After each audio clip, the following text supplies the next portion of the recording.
Assalamualaikum warahmatullahi wabarakatuh.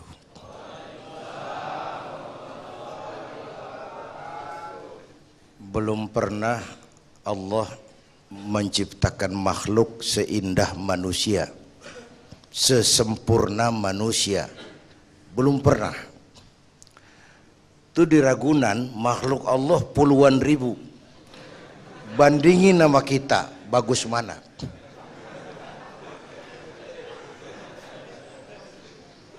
Ada makhluk Tuhan tuh yang disebut malaikat, diciptakan dari cahaya, immaterial, dan karena itu tidak perlu material. Malaikat diberikan akal tapi tidak diberikan nafsu. Kalau malaikat selalu benar, enggak istimewa. Kalau malaikat enggak pernah salah, wajar. Enggak ada yang bikin mereka salah. Material enggak perlu, seksual enggak perlu. Maduit budek apa perempuan kagak open. Malaikat. Sebaliknya ada makhluk Allah yang namanya binatang, diberikan otak tapi tidak diberikan akal. Mereka hanya diberi nafsu. Binatang tiap hari salah, pantas. Binatang selalu salah, tidak aib. Karena cuma diberikan nafsu, nggak diberikan akal. Sapi kalau dia ngelihat rumput, nggak usah nanya ini rumput halal apa haram, nggak usah. Ayam jago kalau sudah datang syahwatnya, nggak usah nengok ini banyak orang apa enggak, nggak usah. Dan itu wajar binatang. Nah, yang ketiga kita manusia, makhluk paling komplek, diberi akal, diberi nafsu. Tiap hari sejak bangun tidur sampai tidur kembali terjadi pergolakan perjuangan antara bisikan akal dan nafsu. Kadang akal menang, kita naik jadi malaikat, cuman potongannya manusia. Kadang nafsu menang, kita turun lebih kayak binatang, bahkan lebih rendah daripada binatang, lebih buas daripada binatang. Buas-buasnya sapi, makanannya cuma rumput. Manusia kalau sudah buas itu aspal, kabel telepon, minumnya solar.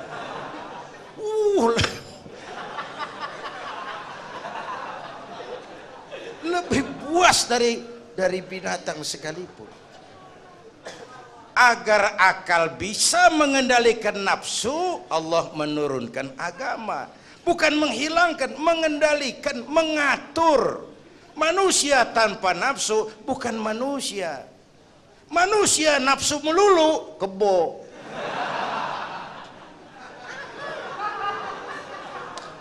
Islam nih, agama nih nggak ngilangin nafsu, ngatur supaya sesuatu pada tempatnya. Jangankan hidup berkehidupan, pakai kopiah saja mesti ada caranya tuh. Ya, ada cara. Ceramah ya gini, dagang miringin dikit, main gaple begini.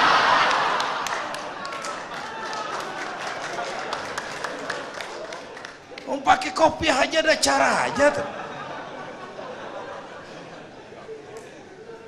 Mengendalikan nafsu itu ditempatkan pada tempatnya, bukan menghilangkan nafsu. Laki-laki perlu perempuan, perempuan perlu laki-laki, itu nafsu. Islam ngatur lewat pintu yang disebut nikah. Maka dalam Islam jangankan orang biasa, kiainya boleh kawin. Bener, saya kalau kiai nggak boleh kawin saya pilih mundur.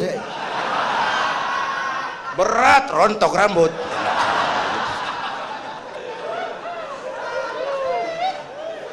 Ngatur. Nih, 2 bulan lagi kan Ramadan. Itu Ramadan benar-benar disiplin soal yang halal pun kalau belum waktunya jangan. Coba lihat. Halal tapi belum waktunya, ntar sabar. Tempe halal habis maghrib, kan gitu tuh. Itu kan disiplin tuh. Tahu halal habis maghrib. Bini sendiri halal Habis terawih. Habis terawih legaan dikit. Yang halal pun kalau belum waktunya jangan. Ini kan mengatur kita disiplin. Di sini segalanya berakar tuh. Nah, disiplin paling tinggi merasakan kehadiran Allah dekat dalam hidup. Ini di luar nih kenapa korupsi sulit diberantas? Karena orang disiplinnya disiplin kaku. Disiplin takut atasan tapi nggak takut Tuhan. Kayak anak muda tengah malam naik motor ngebut, lampu merah nyodok terus.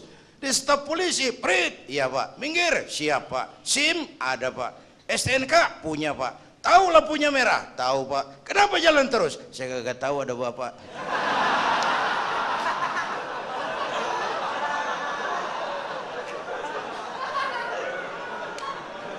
Enteng bener jauhnya kayak orang kagak salah tuh.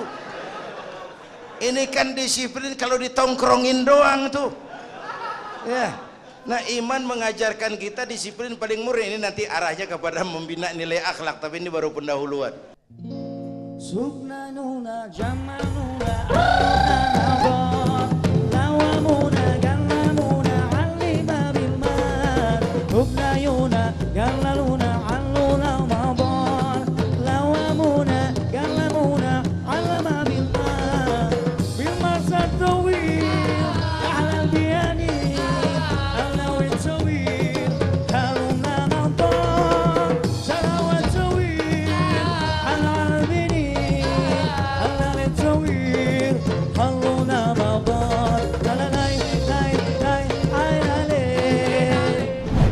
Nih, saya nih Zainuddin nih, kalau mengharap masuk surga pakai amal yang saya kerjakan sendiri, roman-romannya tipis harapan. Sholat saya berapa banyak saya tahu. Terus saya baca sejarah, Nabi Adam dosanya atu. Makan buah khuldi, Nabi Adam dosanya atu, dikeluarin dari surga.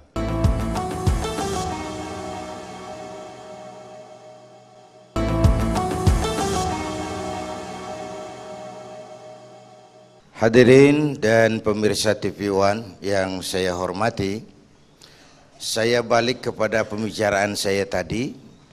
Manusia sebagai makhluk yang paling kompleks dan komplit yang diciptakan oleh Allah.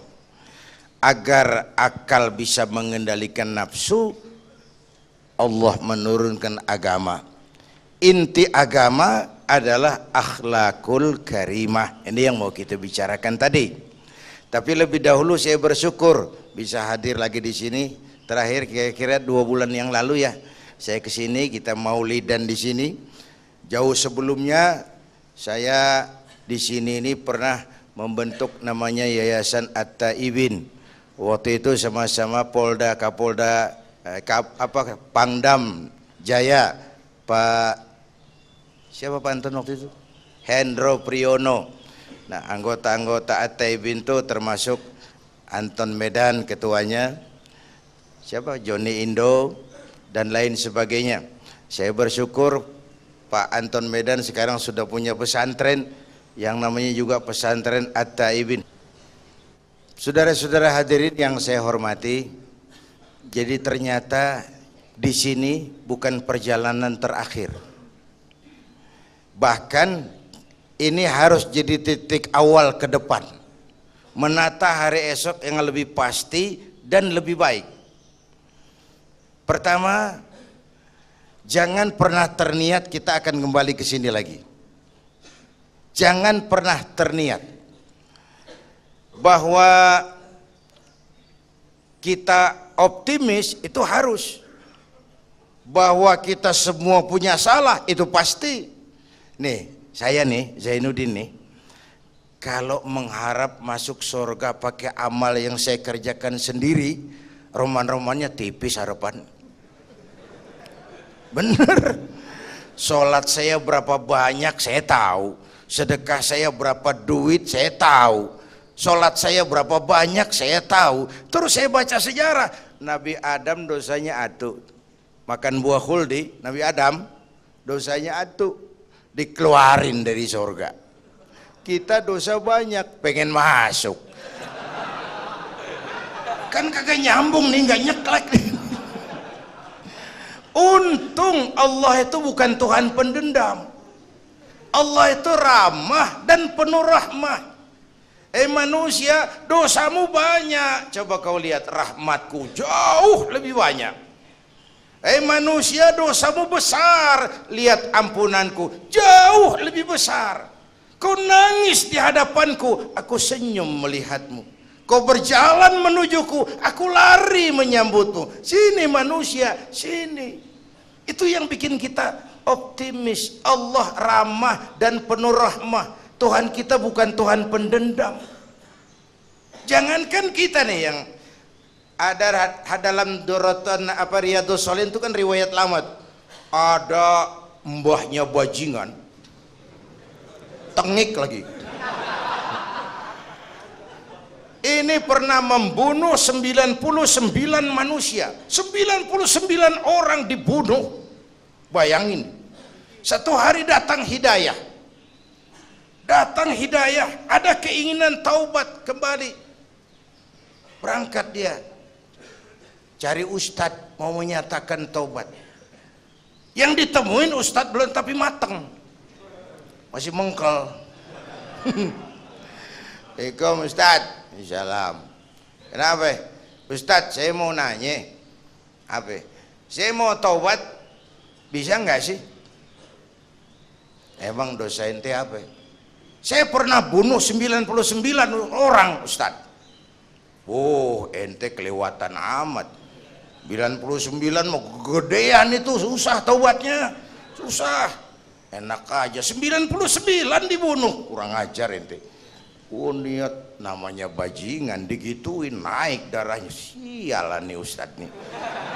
Orang mau taubat kok ngomongnya nggak enak. Gue pikir daripada 99 dengan gue lempengin nih. Allah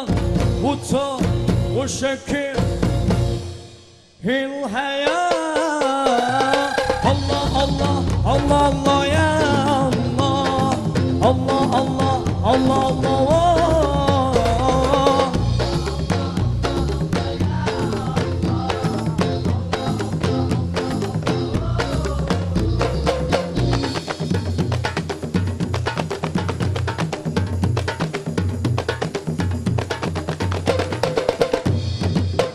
Allah ya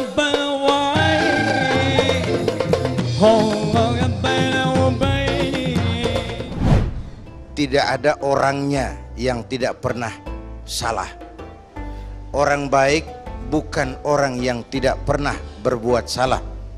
Orang baik adalah orang yang kalau dia berbuat salah segera sadar, dijadikannya itu pelajaran untuk tidak diulanginya lagi di masa yang akan datang.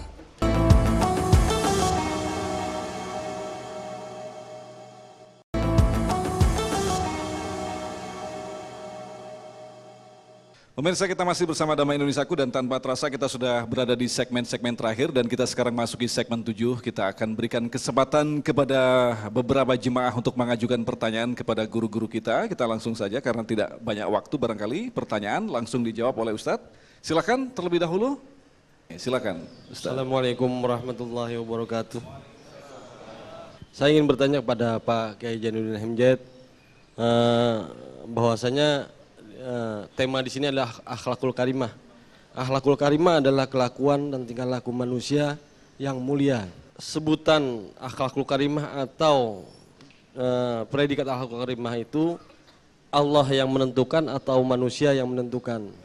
Dan manusia mukmin yang bagaimana yang bisa disebut akhlakul karimah? Baik. Cukup sekian, Ustaz. Assalamualaikum warahmatullahi wabarakatuh. Akhlakul karimah itu kriterianya itu langsung dari Allah. Jadi bukan manusia yang menentukan sesuatu itu baik, benar, salah. Itu hak prerogatif Allah. Nah, akhlak ini lebih lengkap, lebih sempurna daripada seorang yang daripada adat misalnya. Anak muda yang lewat di depan orang tua membungkukkan badan itu dianggap sudah cukup beradat, tapi belum tentu berakhlak. Niatnya apa dia bungkukin badan? Ngelihat kaki-kaki udah bongkok. Tergantung niatnya itu. Secara adat dia sudah beradat, tapi belum tentu berakhlak, bergantung motivasinya. Oleh sebab itu dalam Islam, akhlak itu 3. Pertama, akhlak kepada Tuhan. Ini yang terpenting dan ini pondasi. Akhlak kepada Tuhan itu intinya 2. Jangan menyekutukannya dengan sesuatu pun, jangan menyembah kecuali hanya kepadanya. Itu. Berakhlak apa tidak kita kepada Tuhan, kelihatan dari 2 ini. Jangan menyekutukannya dengan sesuatu, jangan menyembah kecuali hanya kepadanya. Itu sumber nilai akhlak. Jangan menyekutukan Tuhan dengan terang-terangan atau remeng-remeng. Kadang-kadang kita terang-terangan enggak, remeng-remeng kejebak. Gue entak pakai cincin ini nih, tuh, cincin dah. Gue entak pakai cincin ini nih. Jangan anak perawan, nenek-nenek lihat gue lemes. Nenek-nenek ya lemes. Nah, jangan menyembah kecuali hanya kepadanya. 1. Yang kedua, akhlak kepada sesama. Baik sesama muslim, non muslim, dan seterusnya. Yang ketiga, akhlak kepada lingkungan. Dia sama pohon ini kan kita harus berakhlak. Sama air kita harus berakhlak.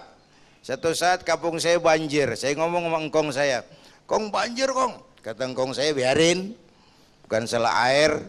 Habis, salah lo. Salah kita bagaimana? Lah, lo tempat air lo tempatin. Yang punya tempat datang dia kagak ngerti, ini tempat gua di sini nggak beda lo. Banjir. Artinya apa? Di Jakarta ini kita nggak ngasih tempat buat air, pantas dong dia ngayap kemana-mana. Nggak akhlak sama lingkungan, sama pohon, bahkan sampai kepada faiza zabahtum fa ahsinu zibhata. Kalau kamu menyembelih hewan, sembelihlah dengan cara yang terbaik. Jangan motong ayam pakai pisau tumpul, itu tidak berperi kebinatangan. Jadi akhlak kepada Allah, akhlak kepada manusia, dan akhlak kepada makhluk Allah yang lain. Itu inti akhlak. Hadirin dan pemirsa TV One yang saya hormati, akhirnya sampai kita kepada rangkuman. Pertama, tidak ada orangnya yang tidak pernah salah. Orang baik bukan orang yang tidak pernah berbuat salah. Orang baik adalah orang yang kalau dia berbuat salah, segera sadar, dijadikannya itu pelajaran untuk tidak diulanginya lagi di masa yang akan datang. 1. Yang kedua, hidup harus tetap dilandasi dengan semangat optimisme, harapan-harapan yang besar ke depan. Ibarat orang nyopir, sekali-sekali kita perlu lihat kaca spion. Tapi kalau spion terus yang kita lihat, nabrak pohon nggak berasa. Masa lalu tetap harus diingat, tapi nggak boleh jadi beban. Biarlah yang lewat-lewat, ke depan jauh lebih penting. Oleh karena itu, kepada adik-adik, teman-teman, anak-anak saya yang masih mukim di sini, tanamkan harapan itu. Saya ini terakhir saya di sini, saya keluar harus lebih baik dari saya sebelumnya. Kepada masyarakat, kepada umat Islam yang mendengarkan tayangan ini, mendengarkan mengikuti tayangan ini, saya juga mengimbau anak-anak kita, saudara-saudara kita, teman-teman kita yang sudah keluar dari tempat ini, terimalah mereka sebagaimana adanya. Hilangkan rasa buruk sangka, berikan kesempatan kepada mereka untuk berbuat yang terbaik bagi masyarakat, bangsa, dan negara yang kita cintai ini.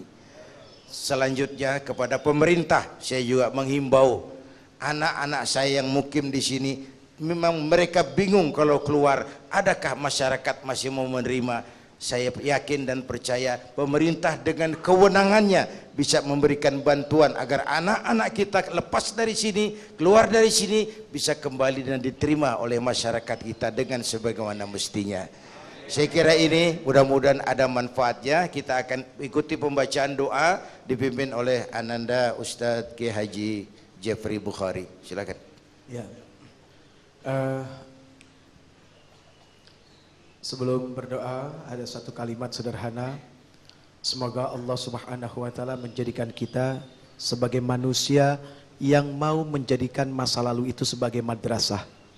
Karena di sana ada ladang, ilmu. Astaghfirullah Rabbal baraya, astaghfirullah. Semua masalah-masalah kami kepada Engkau, hanya Engkau yang punya hak untuk memberikan pertolongan kepada kami, dan tidak ada daya dan upaya serta kekuatan kecuali milik Engkau ya Rabb. Ya Rabbana, ampuni dosa kami ya Rabb, dosa yang telah kami lakukan, yang besar maupun yang kecil, yang secara sengaja kami lakukan maupun yang kami sembunyikan. Ya Rabbana ya Azim, bukakanlah jalan ke depan bagi kami, jalan yang terang benderang. Kalaupun ada tikungan dan berliku serta begitu banyak halangan serta rintangan, jadikan itu sebagai sebuah ilmu bagi kami untuk bertahan. Ya Rabbana ya Azim ya Karim ya Rabbal Alamin. Jujur ya Rabb, kami gak mau ada di tempat ini. Kami gak mau ada di tempat ini ya Allah. Kami gak mau ada di tempat ini. Tapi ya Rabb, kami harus bisa bertahan di tempat seperti ini. Maka kuatkanlah hati kami. Tolong kami ya Allah. Jadikan kami orang-orang yang bisa mengambil pelajaran, menjadikan masa lalu itu sebagai ilmu bagi kehidupan kami. Ya Rabbi, tidak ada pertolongan yang hebat kecuali pertolongan yang datang dari Engkau ya Rabb. Ya Allah, ampuni kami, ampuni kami, ampuni kami. Astaghfirullah Rabbal baraya, astaghfirullah minal khataya, minal khataya.